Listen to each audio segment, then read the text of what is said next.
Hi guys, my name's Tommy Pemberton. I'm here with UK Paintball in South London. We're out in the woods today and I want to talk to you about paintball.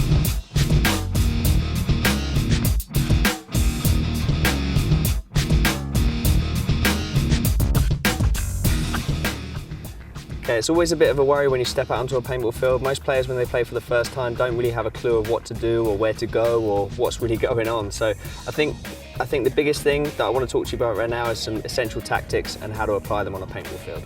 So it can be really confusing when you step out there, you've got the ref calling game on, there's carnage going on everywhere, there's people shooting, you don't really know what to do. But the first thing I think anybody should do when they step out onto a paintball field is to start making moves towards the objective. So whether it's an objective you have to take, whether it's a flag you have to raise, whether it's a castle you have to defend, or whatever you do, you need to get to that prominent point as far forward as you can and start making some moves. So when we talk about playing aggressive in paintball, it's not about talking about fighting or anything like that. It's about talking about making moves, getting up in people's faces and start making things happen. You know, when you make moves on a paintball field, it opens up a whole new load of angles that hopefully you can shoot across the field and shoot a guy in the back. And obviously, as you can imagine, it's a lot easier to shoot someone in the back than if they're facing at you shooting back. So, you know, by making moves, you create these angles and you give yourselves a lot more options to play well, you know, and at the end of the day, winning is much more fun than losing. So what we're going to do is we're going to start making moves right now. Okay, we've just started out in this game. In this scenario, we've got the fort behind us that we have to try and attack. Okay, so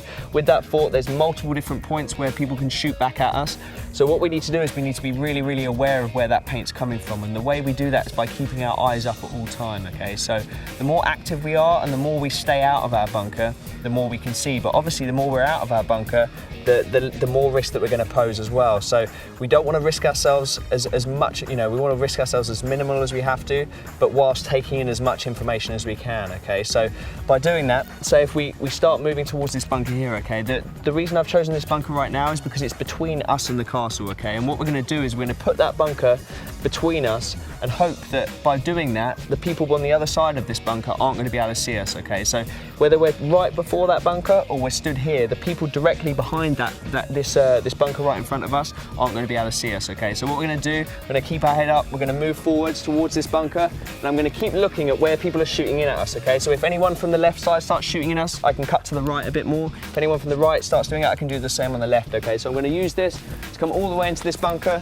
and obviously try and touch and get as safe to this bunker as I can do, okay? When I'm right behind this bunker, I'm hoping that I'm going to be as safe as I can be, okay? So even if people are shooting up down at me, you know, I need to make sure my head's low, I've got all my equipment in, I've got my feet in, and you know, this is my safe spot right here. So I need to use these different safe spots to try and collect myself and try and work out my next move, okay? So I'm going to look left and right from here. I'm going to try and pick some other bunkers that I can go to, okay? I can see a few bunkers in front of me, and I want to try and choose a good bunker that I can get closer to the opposition with, okay? But obviously the lower down the bunker is, if it's a small little bunker, I'm going to have my head in the dirt and I'm not going to be able to see so much. So preferably if there's a bigger bunker, that's usually a better one to go to because it will give you more options, okay? And when I'm in a bunker like this, to shoot back at people, I've got a few different angles that I can shoot back at them from, okay? So as you can imagine, if I'm shooting left-handed and I'm coming out and I'm shooting at a guy left-handed, but I keep coming out this side, it's going to be really obvious where I'm coming out from, okay? So what I want to try and do is be a bit more elusive and try and outsmart those people shooting at me, okay? So,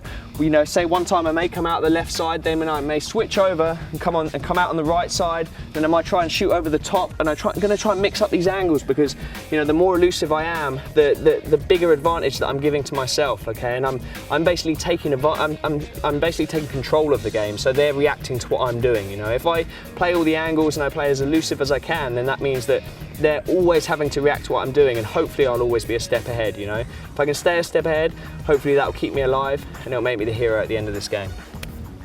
So those are some good paintball tactics that I want you guys to go and use when you next go and play.